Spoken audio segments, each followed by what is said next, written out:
a lidi, já jsem Makin a já jsem si pro vás připravil video. Jo, je to 5 faktů o Foxim. Jo, takže se na to můžeme vrhnout.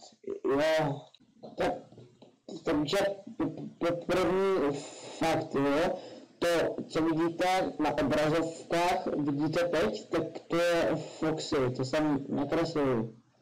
Jo, a první fakt Foxy je pirát. Jo, a druhý fakt Foxy je lišek. Jo, další fakt Foxy utíká, jo, a když se opět tak jste mrtví, jo. Další fakt, teď jako byl střih, víte, já se vyznám v těch provedech a teď jsem dal jako střih a čtvrtý fakt,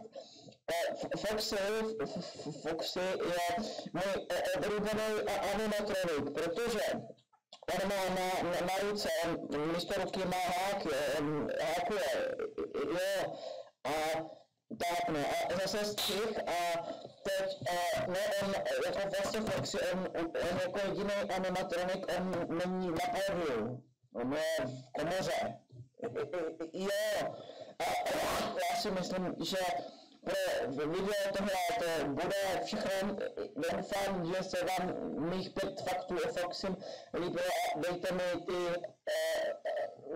lajky, jo.